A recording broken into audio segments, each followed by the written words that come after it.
तो बेटा thermal properties of matter में हमने टेम्परेचर के बारे में, हीट के बारे में, है ना, थर्मल एक्सपेंशन के बारे में और टेम्परेचर मेजरमेंट के कौन कौन से स्केल हैं उसके बारे में स्टडी करना है।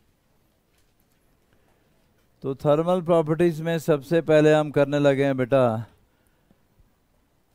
टेम्परेचर के बारे में। टेम्परेचर फंडामेंटल फिजिकल क्वांटिटी है, आप जानते हो, और इसका डायमेंशन फॉर्मूला के से, है ना, केल्विन से हम रिप्रेजेंट करते हैं। मैक्रोस्कोपिक, मैक्रोस्कोपिक का मतलब बहुत सारे पार्टिकल मिलकर डिसाइड करते हैं टेम्परेचर। माइक्रोस्कोपिक किसी अकेले मॉलिक्यूल की बात नहीं है। तो टेम्परेचर है क्या एक्चुअली, या ऐसा बोलो कि हीट टेम्परेचर की वजह से ही होती है, हीट एनर्जी है।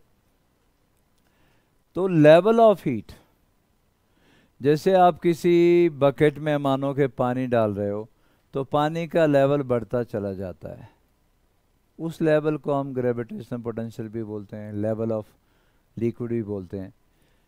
उसी तरीके से अगर हम किसी बॉडी में हीट डालते चले जाएं, अब पानी तो दिखता है, लेवल बढ़ता हुआ भी दिखता है, पर हीट जब बॉडी के अंदर डालते हैं वो थोड़ा दिखती है कि जी हाँ इतनी सी हीट हो गई है, थोड़ी और डाली तो लेवल बढ़ गया, थोड़ी निकाली तो लेवल कम हो गया ना, दिखती नहीं है पर लेवल तो होगा ना। ये वैसा ही है जैसे आप किसी कंटेनर में लिक्विड डालते हो और लिक्विड का लेवल बढ़ता है, वैसे ही किसी बॉडी में जब आप हीट डालते हो तो हीट का लेवल बढ़ता है, उसी हीट के लेवल को हम टेम्परेचर बोलते हैं। इसका मतलब तो ये भी हुआ कि अगर दो वेसल आप कनेक्ट करो ना, मान लो कि आपके पास कोई दो वेसल हैं भाई, एक ए और एक ए, और दोनों में क्या है कि फ्लूइड है, इसमें लेवल ये है और दूसरे वाले में लेवल थोड़ा डाउन है, तो लिक्विड किधर को फ्लो करेगा, high level to low level को फ्लो करे। कब तक फ्लो करता रहेगा, जब तक दोनों का लेवल सेम नहीं हो गया। तो वैसे ही अगर दो बॉडी डिफरेंट टेम्परेचर वाली, लेवल ऑफ हीट को टेम्परेचर बोला, डिफरेंट टेम्परेचर वाली दो बॉडी को अगर आपस में कनेक्ट करोगे या आपस में टच करोगे तो हीट फ्लो करना शुरू हो जाएगी, जैसे लिक्विड फ्लो किया था। मतलब आप हीट को लिक्विड से कंपेयर करिए, ज़्यादा अच्छा रहेगा, ज़्यादा अच्छे चीज़ें समझ में आएंगी। तो जैसे लिक्विड फ्लो कर रहा था high level to low level, वैसे ही हीट फ्लो करेगी from higher temperature to lower temperature. कब तक फ्लो करती रहेगी, जब तक दोनों का टेम्परेचर सेम नहीं हो जाता। समझ गए? तो लेवल ऑफ हीट को टेम्परेचर बोलते हैं जी हम लोग। Microscopic in nature, highest and lowest temperature जो अवेलेबल है, अचीव्ड लैब में जो अचीव किया अभी तक हमने, हाईएस्ट 10⁻8 केल्विन, लोएस्ट 10⁻−8 केल्विन।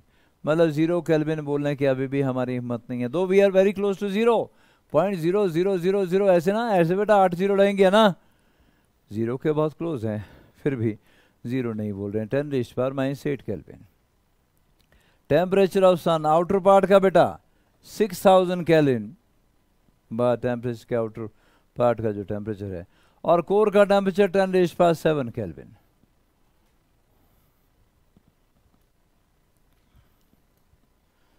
तो 4वीं इनर पार्ट का टेम्परेचर कैसे फाइंड आउट किया होगा बेटा, या और आउटर पार्ट का कैसे? थर्मोमीटर लेके गए होंगे लोग, सन के मुंह में ठोकने के लिए डाला और फिर चेक करके बोले इसका तो टेम्परेचर बढ़ा ही है। कोई और तरीका आप लोगों में से किसी को बोलना कोई चाहे कि ये सन का टेम्परेचर यहाँ बैठे लोग कैसे दिखा देते हैं? अब हमारा टेम्परेचर लेना हो तो मुंह में दो डॉक्टर थर्मोमीटर घुसेड़ते हैं, बोले 2 मिनट से पहले हटाना नहीं है जीभ के नीचे डालेंगे, 2 मिनट से पहले हटाया तो बोलना गलत हो गया। तो वहाँ भी जाके कैसे किया होगा किसने? पर ये तो टेम्परेचर बहुत हाई है, वहाँ जाने पॉसिबल नहीं है, वहाँ तो गया ही कोई नहीं है। तो इसका मतलब है कि हमारे पास इनडायरेक्ट मेथड भी है ना। आगे आगे चैप्टर में जब चलेंगे तो वो इनडायरेक्ट मेथड भी आएंगे टेम्परेचर के मेजरमेंट के। चलिए जी, टेम्परेचर ऑफ ह्यूमन बॉडी भी आपके पास यहाँ पर है, ऊपर ले आया मैं इसको। Babies and children, in babies and children the average body temperature ranges from 97.9 degree Fahrenheit to 99 degree Fahrenheit. तो 97.9 क्या होगा, 98 डिग्री, या एवरेज ह्यूमन बीइंग का टेम्परेचर 99 तक भी नॉर्मल है, ये तो है नॉर्मल जो है। लेकिन ऐसा भी नहीं है कि सभी का ऐसे ही हो, कई लोगों का नॉर्मल टेम्परेचर इससे कम होता है, कईयों का 99 से नॉर्मली हाई होता है। तो ये भी एक अजीब सा फिनोमेना है, लेकिन वो कोई 10,000 में एक बंदा होता है जिसका इस तरीके से, और उसका ध्यान रखना चाहिए। आप भी घर में ध्यान रखें। जैसे मेरे अपने मदर हैं, उनका नॉर्मल टेम्परेचर ही 96.5 के आसपास होता है, और 96.5 मतलब अगर वो कहीं उनका 98 के आसपास आ जाए तो तगड़ा बुखार है उनको, हॉस्पिटल वाले बोलेंगे तो नॉर्मल है, तो कुछ भी नहीं है इसका। तो वो आपको अपने घर में यूजुअली बीच में जब मौका मिले लेते रहना चाहिए, ताकि पता चले कि अब नॉर्मल आपके घर में कोई ऐसा तो नहीं है, क्योंकि वहाँ हॉस्पिटल में जाएंगे तो उनके लिए वो नॉर्मल है, जबकि 98 के आसपास 98.4 के आसपास होगा तो हमारे लिए टेंशन हो जाती है कि यार इनको बुखार है इस टाइम, तो उस टाइम इनको ट्रीटमेंट की ज़रूरत पड़ जाती है। तो हाँ, ये एवरेज टेम्परेचर है, लेकिन एक्सेप्शंस हमेशा रहती हैं। हर जो चीज़ डाटा है उसमें एक्सेप्शन रहती हैं। तो एनटीपी और एसटीपी इम्प्लाइज, जब आप बोलते हैं नॉर्मल टेम्परेचर एंड प्रेशर या स्टैंडर्ड टेम्परेचर प्रेशर, तो उसका मतलब होता है 273.15 केल्विन या 0 डिग्री सेल्सियस या 32 degree Fahrenheit normal temperature and pressure. या एसटीपी कहीं लिखा होता है ना, न्यूमेरिकल में लिखा हुआ आएगा, तो वो इम्प्लाइड है कितना है 273.15 केल्विन और कितना 0 डिग्री सेल्सियस या 32 degree Fahrenheit temperature. What are the highest and lowest temperature on earth? अभी तक जो मेजरमेंट की गई है, highest temperature ever recorded on earth was 136 Fahrenheit या 58 डिग्री सेल्सियस। तो ये तो वैसे ही रोस्ट करने वाला हो गया, यहाँ तो बंदे का जीना मुश्किल है। 58 डिग्री सेल्सियस पे तो बॉडी का पानी खत्म होना शुरू हो जाएगा। इन लीबियन डेजर्ट में इतना ही है भाई, इसलिए वहाँ लाइफ पॉसिबल नहीं होनी चाहिए। The coldest temperature ever measure was -126 Fahrenheit या -88 डिग्री सेल्सियस। एक एंटार्क्टिका की बात कर रहा है, -88 डिग्री सेल्सियस एंटार्क्टिका में। हमारी अर्थ की बात कर रहे हैं। वैसे बेटा एवरेज टेम्परेचर ऑफ यूनिवर्स काफ़ी कम है। हम लोग फॉर्चुनेट है कि हमारे पास अपना सन है। हमारे प्लानिटरी सिस्टम में जो सन है इसने, और हम इतने डिस्टेंस पे हैं, कंफर्टेबल डिस्टेंस पे, ना ज़्यादा टेम्परेचर है या ना कम, मतलब कंफर्टेबल टेम्परेचर हमारे जीने के लिए अच्छा है। जो अर्थ से ज़्यादा नज़दीक प्लानट है वहाँ भी लाइफ पॉसिबल नहीं होगी, कि वहाँ टेम्परेचर 100 तक भी जा सकता है, उससे ऊपर भी जा सकता है, तो वहाँ लाइफ फॉर्म पॉसिबल नहीं हो पाएगी। जो हमसे दूर हैं वहाँ ठंड इतनी ज़्यादा होगी, इसलिए लाइफ पॉसिबल नहीं होगी। तो हम लोग बिल्कुल प्रिविलेज हैं कि हम लोग एक कंफर्टेबल डिस्टेंस पे हैं सन से, कि वहाँ तक पहुँचते टेम्परेचर जो है हमारे लायक है, हाँ, ताकि हम जिंदा रह सकें, इस लायक टेम्परेचर है। चलो आगे बेटा। हीट एनर्जी होती है, हीट और क्या? तो heat is form of energy है जी। Heat is form of energy which can flow from a body at higher temperature to a body at lower temperature. तो heat is form of energy भाई, camera में ना दिख रहा हो लोगों को। which can flow from, कहाँ से कहाँ? from a body at higher temperature to a body at lower temperature.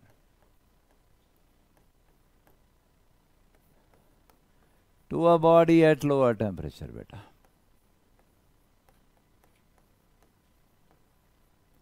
Higher temperature से लोअर टेम्परेचर की तरफ हीट हमेशा फ्लो करेगी। तब तो ठीक बोल दिया जी हमने। क्या अगर हमारे पास कोई दो वेसल आपस में कनेक्टेड हैं, जो थोड़ी देर पहले मैंने बोला वो रिपीट कर रहा हूं। देखिए ये बहुत बड़ा वेसल है, 500-700 लीटर पानी इसमें हो सकता है।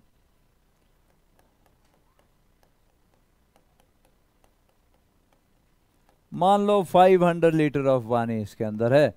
इस बेचारी ट्यूब के पास 5 मिलीलीटर भी पानी नहीं है, बहुत पतली सी ट्यूब साथ में जोड़ी पाइप है।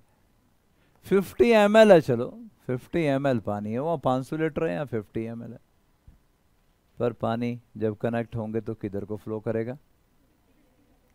50 से के 500 से 50 को, 50 से 500 की तरफ। ऐसा नहीं है कि इसके बोले भाई मेरे पास ज़्यादा पानी है तू ऐश कर, तो थोड़ा सा और ले, तेरे पास कम है। It is the level of the liquid which decides the direction of flow of liquid. So liquid always flow from higher level to lower level, higher pressure to lower pressure, ऐसा बोलो। उसी तरीके से हीट भी energy है। Liquid की जगह तुम अब हीट डाल सकते हो कि जी बॉडी को हम हीट देने लगे, हीट दिखती नहीं है बस, पर हीट दोगे तो हीट का लेवल तो बढ़ेगा, और हीट के लेवल को हमने क्या बोला, टेम्परेचर। तो हीट का लेवल जिसमें ज़्यादा होगा उसका टेम्परेचर भी ज़्यादा होगा। और हीट का लेवल बढ़ाने के लिए ज़्यादा हीट देने की ज़रूरत नहीं है।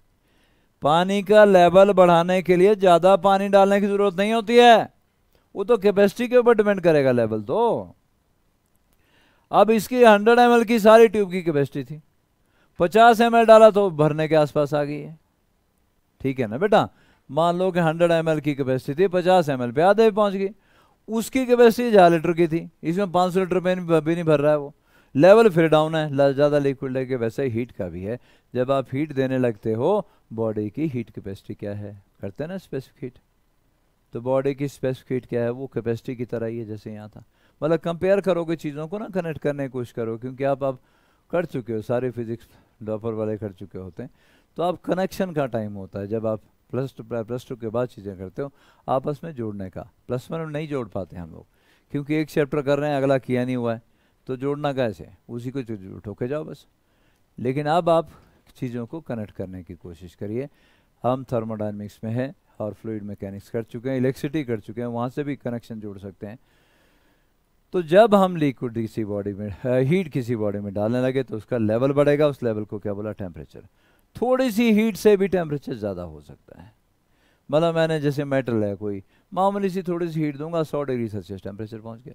पानी को हीट दोगे 15 मिनट भी गैस फूकते रहो, उसका टेम्परेचर 10 से 15 मिनट जाता है। अगर 1 लीटर पानी तुमने डाला, 1 किलो अगर मेटल आपके पास है, उसको आप 30 सेकंड के लिए हीट दो, गैस पे रखो, टेम्परेचर इतना पहुंचेगा सब कुछ फूक देगा, ठीक है ना बेटा। लेकिन पानी को, उसी 1 किलो पानी आप लिया, पानी को हीट दोगे तो उसमें पर टेम्परेचर में हिल के राजी नहीं है टेम्परेचर। स्पेसिफिक हीट का फर्क है, उसकी स्पेसिफिक हीट ज़्यादा है। तो जिसकी कैपेसिटी ज़्यादा है वो ज़्यादा लिक्विड लेगा, फिर भी लेवल कम होगा। जिसकी स्पेसिफिक कम है वो कम लिक्विड लेगा, है ना, कम हीट लेगा, और ज़्यादा टेम्परेचर, ज़्यादा लेवल बढ़ा देगा, ज़्यादा टेम्परेचर बढ़ा देगा। तो वापिस आओ जी, हीट एनर्जी। अब हीट एनर्जी क्या है, बस इसको इस तरीके से समझना है, रट्टे नहीं मारने, क्रैम नहीं करना है। हीट अगर एनर्जी है तो किसी ना किसी फॉर्म में तो होगी ना, है भाई। Sum of kinetic energy of translation, बेटा किसकी ट्रांसलेशन भाई, मॉलिक्यूल की। अगर मॉलिक्यूल के पास ट्रांसलेशन काइनेटिक एनर्जी है तो वो, नहीं है तो कोई बात नहीं। अब सॉलिड में कहाँ होती है ट्रांसलेशन काइनेटिक एनर्जी, वहाँ तो वाइब्रेशन काइनेटिक एनर्जी होती है बस। तो जिसके बाद गैसेज में होती है तो ट्रांसलेशन भी होती है, लिक्विड में भी होती है, ट्रांसलेशन भी होती है, रोटेशन भी होती है, वाइब्रेशन भी होती है। तो भाई sum of kinetic energy of translation, kinetic energy of rotation, kinetic energy of vibration, इन सब के सम को हम बोलते हैं हीट एनर्जी।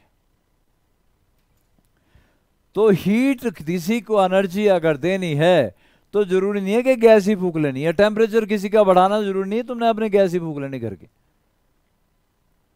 काइनेटिक एनर्जी बढ़ानी है ना मॉलिक्यूल के, और भी तो तरीके हैं। अगर किसी और तरीके से काइनेटिक एनर्जी बढ़ा सकते हो, बढ़ाओ, टेम्परेचर बढ़ जाएगा। सिंपल है, एक वायर का टुकड़ा लो, ऐसे ऐसे 5-7 बार मोड़ो, जहाँ से मोड़ा किंक जहाँ पे था वहाँ हाथ लगाओ, हाथ जल जाएगा, क्योंकि तुमने मैकेनिकल एनर्जी को उसकी काइनेटिक एनर्जी में कन्वर्ट किया। उस वायर के टुकड़े के वहाँ के मॉलिक्यूल की वेलोसिटी बढ़ा दी है, और वेलोसिटी बढ़ेगी तो टेम्परेचर तो बढ़ेगा। अब उसको हमने किसी गैस पे नहीं रखा या आग पे नहीं रखा कि टेम्परेचर बढ़ाना है, अपने बढ़ गया उसका टेम्परेचर। तो टेम्परेचर बढ़ाने के तरीके, आप आग पे रखिए तब भी बढ़ जाएगा, लेकिन अगर और तरीका आपके पास कोई है कि काइनेटिक एनर्जी बढ़ जाए तो भी टेम्परेचर बढ़ जाएगा। टेम्परेचर स्केल्स भाई, टेम्परेचर स्केल।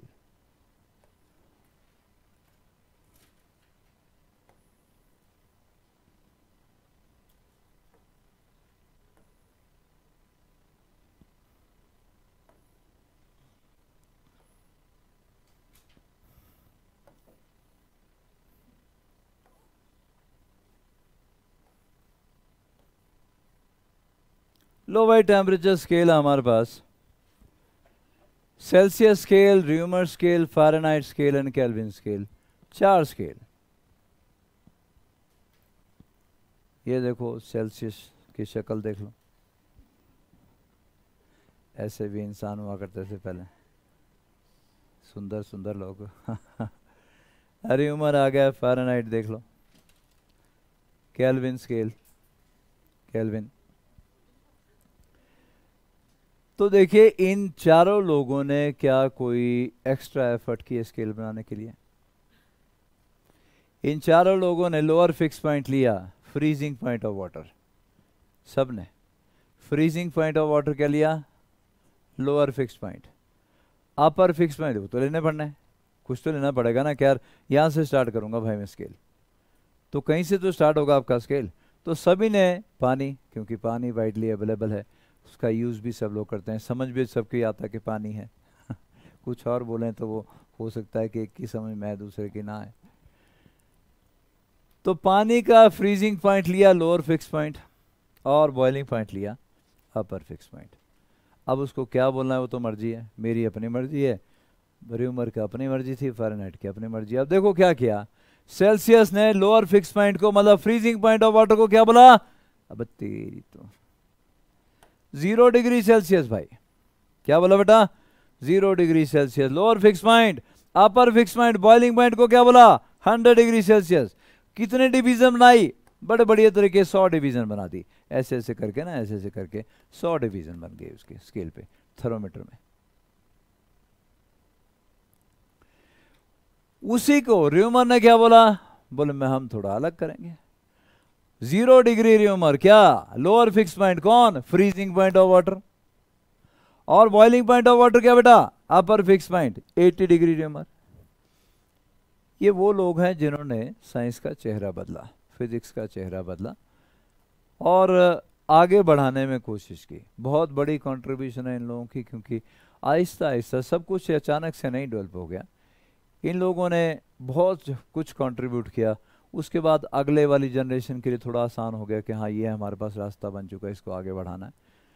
तो ये जो मेहनत है 1600 से मतलब 600 साल से मेहनत में लोग लगे हुए हैं, 6 पीढ़ियाँ खप गई हैं। उससे पहले भी साइंस थी, ऐसा नहीं कि नहीं थी, उससे पहले भी साइंस डेवलप हो रही थी, लेकिन जो तेज़ी आई है वो 1600 के बाद ज़्यादा तेज़ी आई है, मतलब 600 साल में साइंस ने अच्छी खासी डेवलपमेंट की है।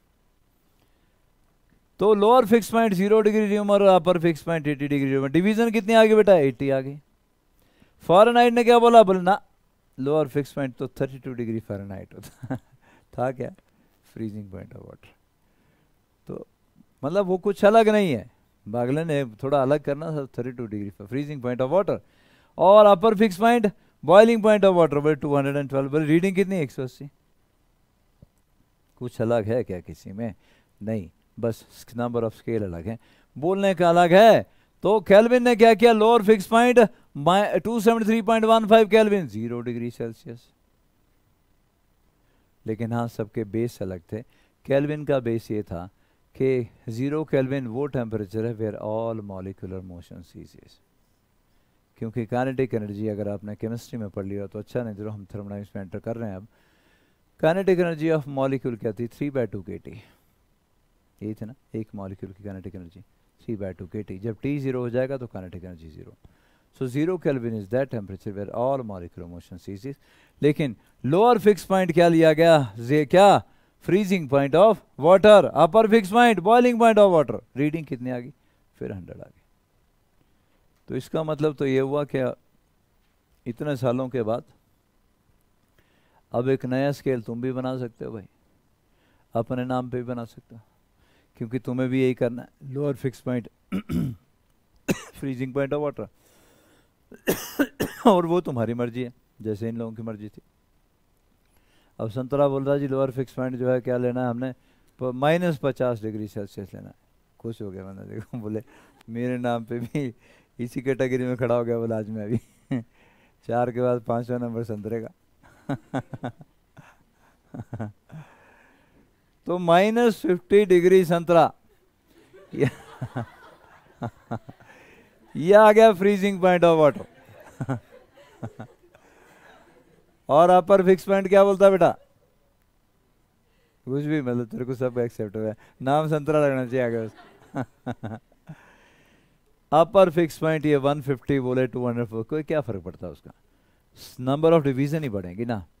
तो अब देखते हैं एक नया स्केल कैसे बनाया जाता है। चलूं आगे। लोअर फिक्स पॉइंट और अपर फिक्स पॉइंट, बस ये 2 पॉइंट हमें चाहिए होते हैं। ये 2 पॉइंट हैं, तो जो जैसे मर्जी जिस मर्जी के नाम पे स्केल बना लो। चलो आगे।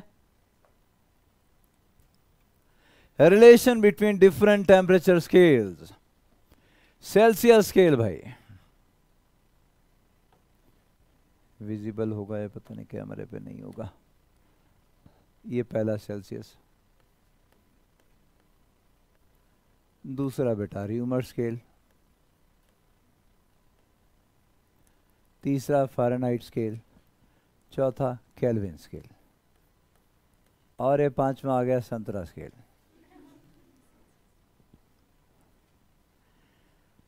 TC minus 0 temperature in degree Celsius minus lower fix point, तरीका ही है सॉल्व करने का। TC temperature in degree Celsius minus lower fix point divide by upper fix point ना माइनस लोअर फिक्स पॉइंट, सब में यही करना है। इंटर कन्वर्ट करना हो ना अगर कि जी कितने इतने डिग्री सेल्सियस को फ़ारेनहाइट में क्या बोलेंगे, तो ये तरीका। TC minus lower fix point divide by upper fix point minus lower fix point. TR minus lower fix point क्या था र्यूमर में, 0 डिग्री र्यूमर है ना बेटा, divide by 80 minus 0 upper fix point minus lower fix point. Fahrenheit में lower fix point क्या था, 32, तो TF माइनस 32 अपर फिक्स पॉइंट 212 माइनस 32 अपर fix point minus lower fix point. Kelvin में T minus 273.15 divide bye 375.15 minus 273.15। और ये आ गया जी हमारे पास अगले वाला स्केल। बोल भाई संतरे, उधर किन्होंने नाच होना साथ में।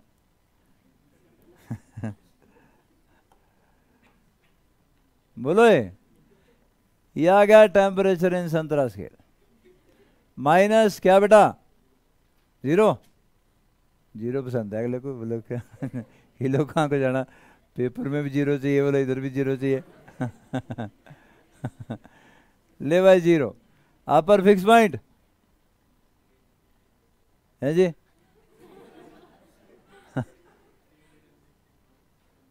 315.75 माइनस 0।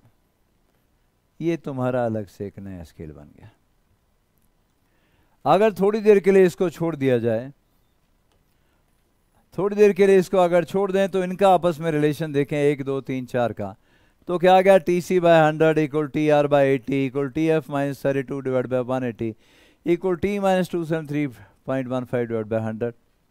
कॉमन आ गया कुछ, 20 कॉमन आ रहा सब में, 25 जा 100 24 जा 80 29 जा 180 25 जा, तो ये बन गया TC by 5 equal TR by 4 equal TF minus 32 by 9 equal T minus 273.15 divide by 5।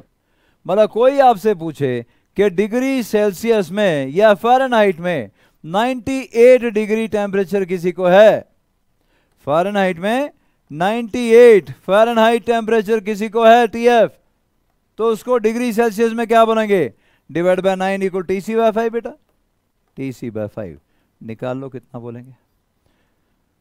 मतलब जो नॉर्मल ह्यूमन बॉडी का टेम्परेचर 98.4 बोलते हैं ना बेटा, तुम्हारे बॉडी टेम्परेचर की बात कर रहा हूं, तो डिग्री सेल्सियस में कितना बोलेंगे, कैलकुलेट करो कितना है बेटा, वो 110 एग्जैक्ट कैलकुलेट करो ना बेटा।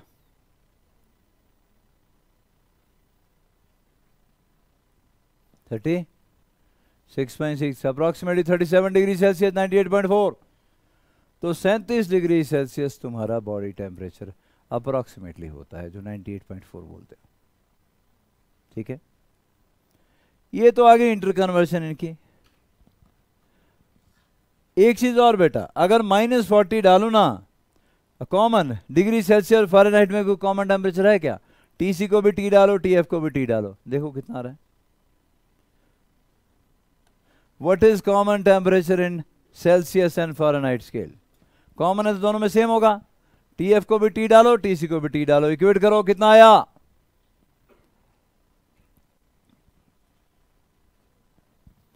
What is common temperature in Celsius and Fahrenheit scale?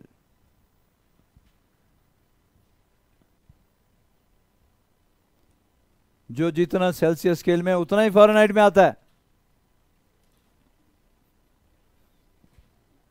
Minus minus निकला 40 आया क्या? TC को भी T डालो ना यार, TF को भी T डालो और इक्वेट कर दो, T फाइंड आउट करो। तो -40 इज दैट वैल्यू जिसके लिए डिग्री सेल्सियस स्केल में भी वैल्यू सेम आती है -40 डिग्री सेल्सियस, और फ़ारेनहाइट के लिए भी वैल्यू सेम आती है -40 डिग्री फ़ारेनहाइट।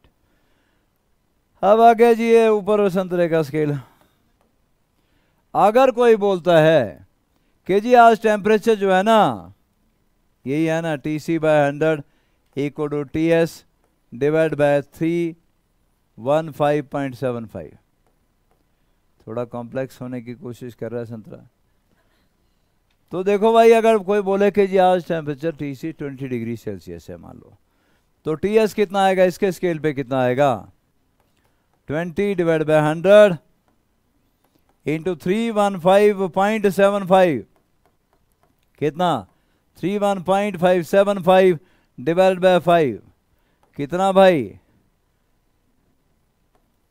63.13 है ना डिग्री संतरा।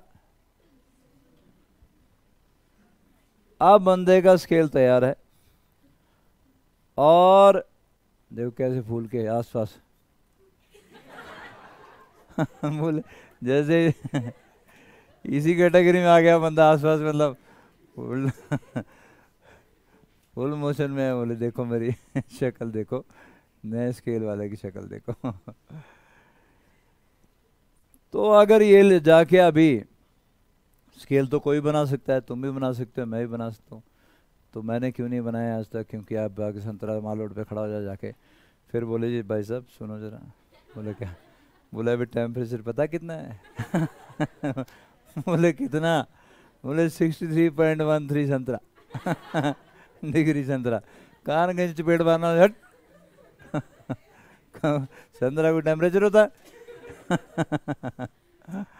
तो इसीलिए मैंने नहीं बनाया बेटा, तो ज़्यादा खुश मत हो। क्योंकि ये जो स्केल ऑलरेडी बने हुए, ये भी, इनमें भी कौन पॉपुलर है? डिग्री सेल्सियस, जिसका हमें आइडिया होता है। फ़ारेनहाइट तो इसलिए पॉपुलर होगा क्योंकि वो डॉक्टर थर्मोमीटर में स्केल आ गया, अदरवाइज़ फ़ारेनहाइट की ज़रूरत कहाँ पड़ती है हमें? कहाँ हम फ़ारेनहाइट में जानते नहीं है कि इतना टेम्परेचर है तो अप्रॉक्सीमेटली क्या होगा, आइडिया नहीं होता। डिग्री सेल्सियस लेकिन शुरुआत से सुनते आए हैं, घर वाले बोलते आए हैं। तो बल्कि टेम्परेचर बाहर का जो मौसम का होता है, हम बोले यार इस टाइम टेम्परेचर 10-1 डिग्री होगा या 0 के आसपास होगा, तो डिग्री सेल्सियस में बात करना ज़्यादा पसंद करते हैं। अरे उम्र में कहाँ बात करते हैं हम लोग? केल्विन में कौन बात करता है? केल्विन तो पता भी नहीं होता लोगों को, अगर 10th उससे बाद अगर साइंस ना रखें सारी ज़िंदगी में पता नहीं होता केल्विन भी कोई स्केल होता है ना। तो इसलिए ये कि एक्सेप्टेंस किसकी है पब्लिक में, वो ज़्यादा मैटर करता है, इंस्टेड कि आप ये बोलो कि मुझे भी अपना टेम्परेचर स्केल बनाना है। लेकिन ये मैंने इसलिए बताया क्योंकि क्वेश्चन पूछा जाता है,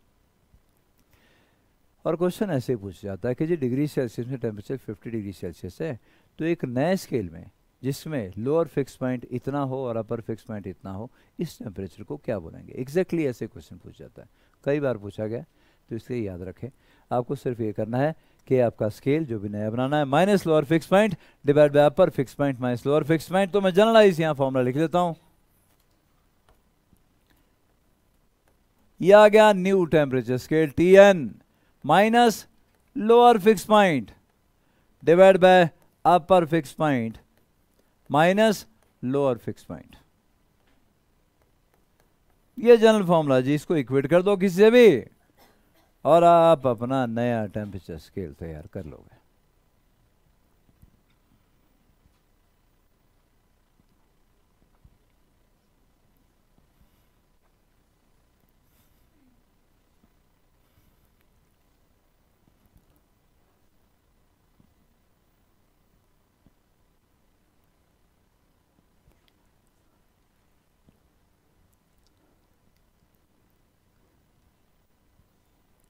चलो भाई आगे। तो अब आपको टेम्परेचर स्केल के बीच में रिलेशन पता चल गया, और नया स्केल भी बनाना है तो उसमें कन्वर्शन कैसे करनी है वो भी पता चल गया। Thermometry, measurement of temperature, of course. A branch of physics which deals with measurement of temperature is known as thermometry. Any thermometric property is chosen to form a temperature measuring scale. कोई भी thermometric property मतलब temperature के साथ जो property change करे।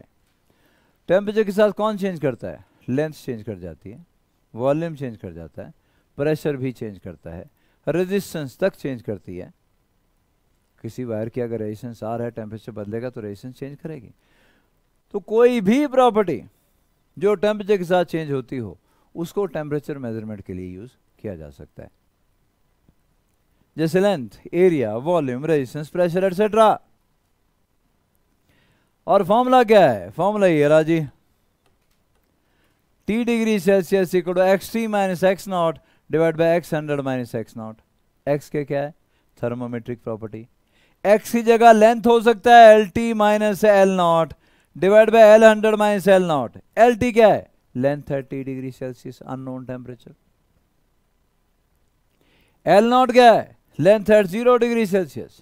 L100 क्या है? Length है 100 degree Celsius. L not length है 0 डिग्री सेल्सियस। ये कोई भी थर्मोमेट्रिक प्रॉपर्टी हो सकती है इनमें से। लेंथ हो सकता है, एरिया हो सकता है, वॉल्यूम हो सकता है, रेजिस्टेंस हो सकती है RT minus R not divide by R100 minus R not. Resistance at T degree Celsius minus resistance at 0 degree Celsius divide by resistance at 100 degree Celsius minus resistance at 0 degree Celsius into 100। ये degree Celsius में unknown temperature आ जाएगा। तो आपको देगा क्या कि जी 0 डिग्री सेल्सियस पे रेजिस्टेंस इतने ओम है, 100 डिग्री सेल्सियस पे रेजिस्टेंस इतने ओम आ गई, दे दिया। अब एक अननोन टेम्परेचर पर रेजिस्टेंस इतने ओम है, बताओ वो अननोन टेम्परेचर क्या है? ये है वो अननोन टेम्परेचर।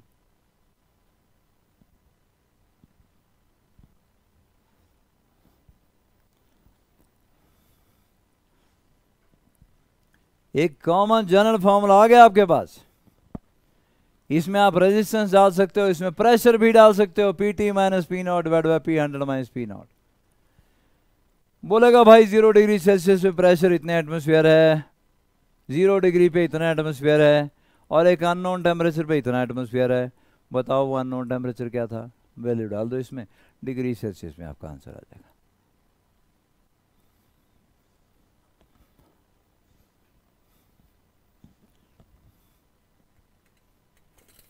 ठीक है जी, लग रहा जी पता?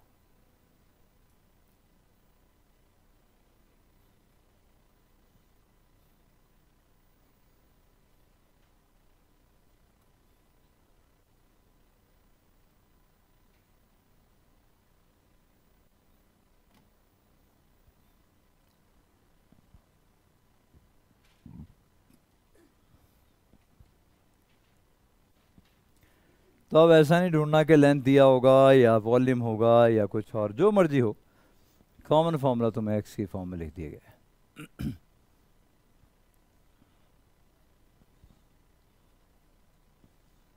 चलें बच्चों आगे।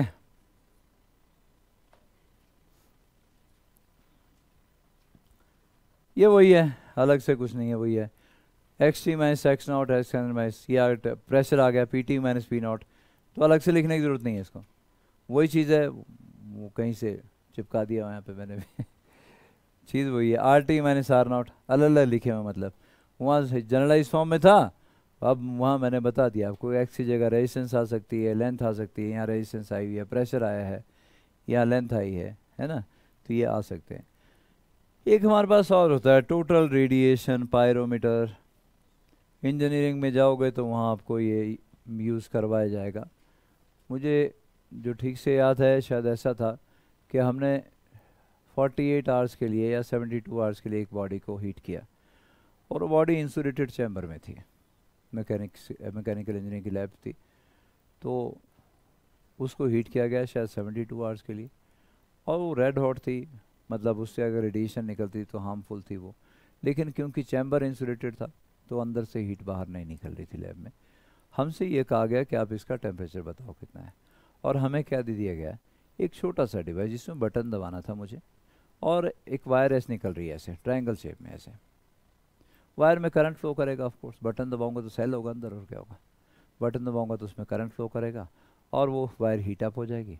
और मुझे उस चैम्बर में छोटा सा एक होल था जिसमें ग्लास लगा हुआ था, और ग्लास भी इंसुलेटिंग था, वो ग्लास में नहीं फटा जो इतनी ज़्यादा हीट के बावजूद भी स्पेशल टाइप होगा।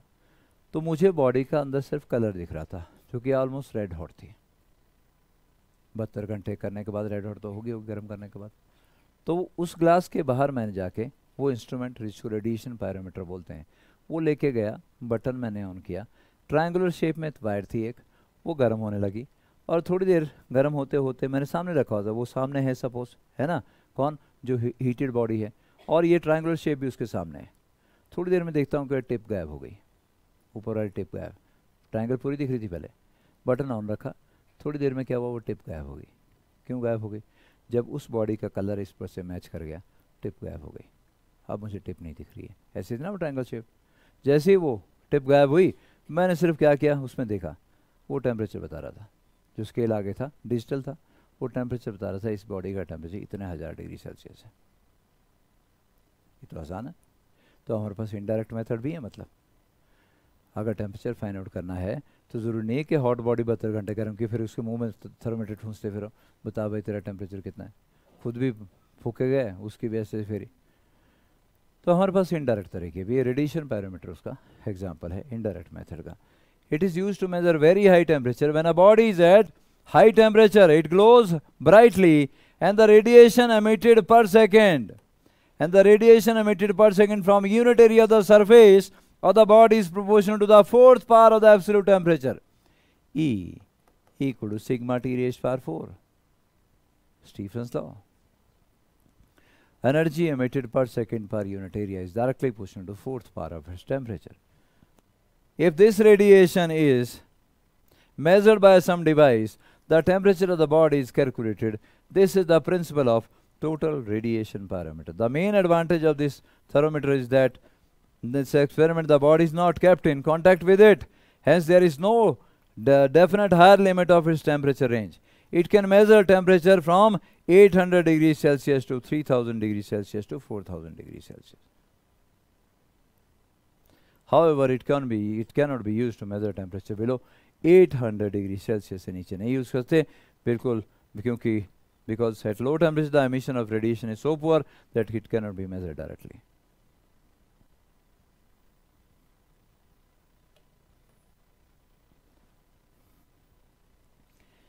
चलिए आपको मैंने पहले बता दिया था ranges of different thermometers. Mercury thermometer की रेंज होती है बेटा -30 degree Celsius to 300 degree Celsius. Gas thermometer की क्योंकि रेंज वहाँ तक होगी जहाँ तक कोई लिक्विड इवेपोरेट ना करना शुरू कर दे, गैस में ना कन्वर्ट होना शुरू हो जाए, फ्रीज ना हो जाए, है ना। गैस थर्मोमीटर की रेंज होती है -268 degree Celsius to 1500 degree Celsius. Platinum resistance thermometer की -200 degree Celsius to 1200। Thermocouple thermometer इतनी। Radiation thermometer 800 degree Celsius to no limit या 3000 टू 4000 डिग्री सेल्सियस।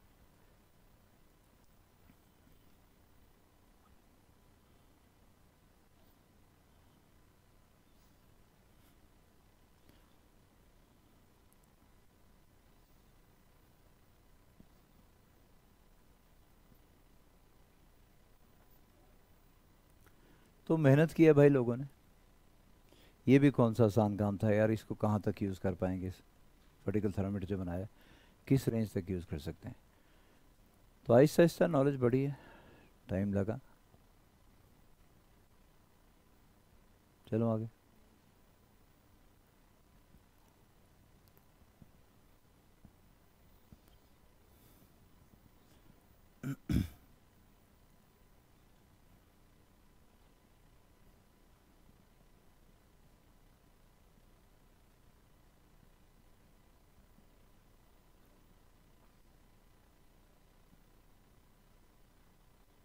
चलो मैं आगे। Express a temperature of 60 degree Fahrenheit in degree Celsius and in kelvin. करो बेटा। express a temperature of 60 degree Fahrenheit in degree Celsius and in Kelvin.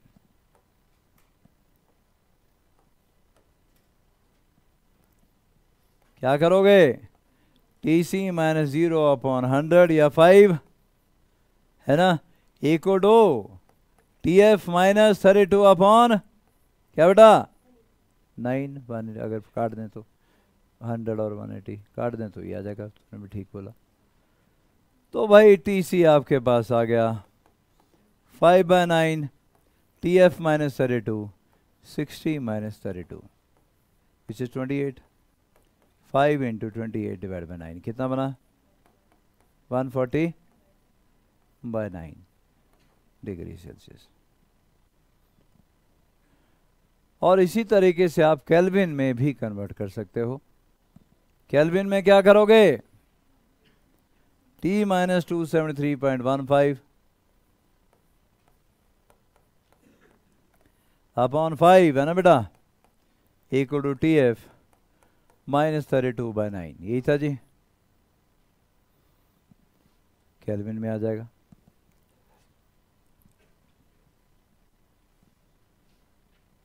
वैसे भी इसको भी कर सकते हो, डायरेक्ट भी कर सकते हो, प्लस करना है 273.15। तो केल्विन में टेम्परेचर क्या होता है? TC प्लस 273.15, ये दोनों के बीच में रिलेशन होता है। और ये आपको करना ही पड़ेगा, क्योंकि थर्मोडायनेमिक्स में जब आप जाओगे तो SI यूनिट टेम्परेचर का केल्विन ही होता है, और हम SI यूनिट के बाहर निकल नहीं सकते, सारे SI यूनिट यूज करते हैं। तो पूरी थर्मोडायनेमिक्स में जहां भी आपको टेम्परेचर सब्स्टिट्यूट करना होगा केल्विन में ही करोगे। डिग्री सेल्सियस में जानबूझ के दिया होता है ताकि तुम गलती करो, क्योंकि डिग्री सेल्सियस सबकी समझ में अच्छे से आता है, तो लगता है हाँ ये तो सब्स्टिट्यूट करना ही चाहिए, लेकिन SI यूनिट केल्विन है। तो क्वेश्चन में जब आगे बढ़ेंगे हम लोग थर्मोडायनेमिक्स में, डिग्री सेल्सियस में जानबूझ के दिया होता है ताकि आप गलती करो, है ना, तो वो गलती नहीं करनी है, आपको SI यूनिट में टेम्परेचर यूज करना है। चलें आगे जी, आगे चलें बेटा।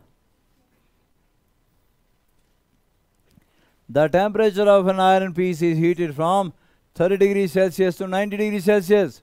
What is the change in its temperature on the Fahrenheit scale and on the Kelvin scale?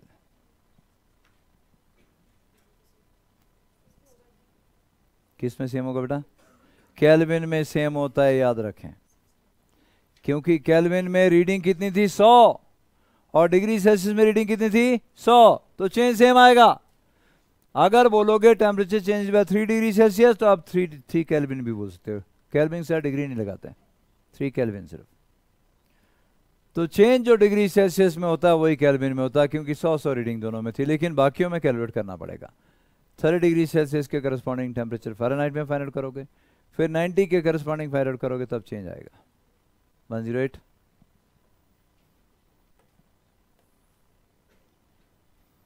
बिल्कुल सही जी। 108 एक delta TF equal 9/5 delta TC,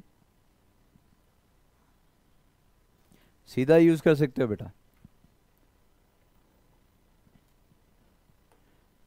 ये था ना बेटा, TF minus 32 divide by 9 is equal TS TC upon 5। अगर दूसरा टेम्परेचर TC डैश है और ये TF डैश है तो माइनस करके देखते हैं, तो ये आएगा TF dash minus 32/9 equal to TC dash by 5। Minus कर दीजिए जी, दोनों इक्वेशन को माइनस करिए। TC minus TC dash by 5, ये बनेगा ना, TC minus TC dash by 5 equal to 9 common आ गया, क्या बना? TF माइनस TF डैश, ये है ना बेटा, 32 गया बाय 9, मतलब delta TC by 5 equal to delta TF by 9। ये भी याद रखें, तो डेल्टा TF आपके पास आ जाएगा 9/5 डेल्टा TC। सीधा यूज़ करिए इंसर्ट के। या तो आपको क्या करना पड़ना था, 30 के करस्पॉन्डिंग फाइंड आउट करो जी टी एफ क्या है, फिर 90 के करस्पॉन्डिंग फाइंड आउट करो जी टी एफ क्या है, फिर माइनस करो, लंबा चला गया। तो हमने एक फॉर्मूला और बना लिया, delta T F equal to 9/5 या delta T F by 9 equal delta T C by 5, ऐसे बोलो। और केल्विन में delta T equal delta T सी।